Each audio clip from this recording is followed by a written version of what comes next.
ఓం శ్రీ గురుభ్యో నమ. అందరికీ నమస్కారం అండి. ఈరోజు మనం ఉత్తరాఖండ 73వ భాగం తెలుసుకుందాం. ముందుగా గణేశుడి ప్రార్థన. శుక్లాంబరధరం విష్ణుం శశివర్ణం చతుర్భుజం ప్రసన్నవదనం ధ్యాయే సర్వవిఘ్నోపశాంతయే. గురుబ్రహ్మా గురుర్విష్ణు గురుర్దేవో మహేశ్వరः గురు సాక్షాత్ పరబ్రహ్మ తస్మై శ్రీ గురవే నమః. శ్రీరామ జయ రామ జయ జయ రామ శ్రీరామ జయ రామ జయ జయ జయ జయ రామ. శ్రీరామ రామ రామేతి రమే రామ మనోరమే సహస్రనామ తత్తుల్యం శ్రీరామనామ వరాననే. హరి ఓం. ఈరోజు మనం ఉత్తరాఖండ 73వ భాగం. శత్రుఘ్నుడు తన రాజ్యానికి తిరిగి బయలుదేరి 8వ రోజున వెళ్ళాడు. బ్రాహ్మణుడు మృతబాలకుని కరేబ్రహ్మను శ్రీరాముని ఎంటబాగిట వేసి ఏడ్చేటువంటి విధానం గురించి ఈరోజు తెలుసుకుందాం. అట్లు పిన్నతమ్ముడు వెళ్ళగా రామభద్రుడు తమ్ములతో కలిసి సధర్మ విధిగా ప్రజాపాలను వరచుతుండగా ఒకనాడు బ్రాహ్మణుడు ఒకడు చచ్చిపోయిన పుత్రులతో ఒక జనపదము నుండి రామచంద్రుని చూడవచ్చి ద్వారము వద్ద చచ్చిన బాలును పడవేచి ఆర్తుడై అనేక విధములుగా విలపించను. కొడుకా అనుచు కడుపుపైన బాదుకొనుచు కొండల వెంట నీళ్లు వర్షము వలె కారుచుండా ఏడ్చుచూ ఇట్లనెను.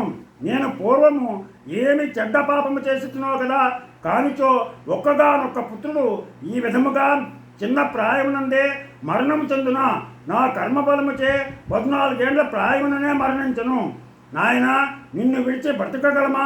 ఇక స్వల్పకాలమునందే నేను నీ తల్లియును యముని చూడలేకదమయ్యా. ఇట్లెందుకు జరిగినదో కదా. ఎచ్చడను అబద్ధములను తలచి గాని పలికి గాని ఎరగను. నేను ఏనాడైనను ఎట్టి ప్రాణికైనను నిజముగా హింస చేయ తలపను. ఏ పాపముచే ఈ మా బిడ్డడు మా ఇద్దరుకును పైతృక విధిని చేయకముందే తాను విధముగా యమపురమునికేగను. ఈ రాముని రాజ్యమందు పూర్వకాలమునందు చావనడి ఇటువంటి ఘోరమైన కీడు చూచి ఉండలేదు, వినలేదు. రాముని గొప్ప పాపమే మమ్మిట్లు ముంచినది. ఏదియో ఘోరమైన పాపము ఈ రాజు చేసి ఉండును. అదియే నా పుత్రుడైన ఈ బాలుని చంపినది. రాజా, నీ రాజ్యమునందు వలె ఇతర రాజులు పాలించు రాజ్యమునందు బాలుల మృతి వినపడదు. కాని ఈ బాలుని నీవే ఇప్పుడు బ్రతికించవయ్యా. నీవిటి బాలుని బ్రతికించుకున్నచో ఈ రాజద్వారమునందు నేనును నా భార్యయు అనాథుల వలె మరణించడము. బ్రాహ్మణ హత్య చేసిన కీర్తినంది నీవు సుఖముగా బ్రతుకుము. దీని చేతనే నీవును నీ తమ్ములను దీర్ఘమైన ఆయువును పొంది భోగములను విడువక ఉండు.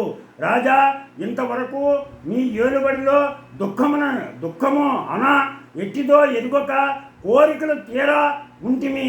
ఇప్పుడు కుమారుడు మృతి చెందులచే ఈ విధముగా భరింపరాని దుఃఖము కలిగినది.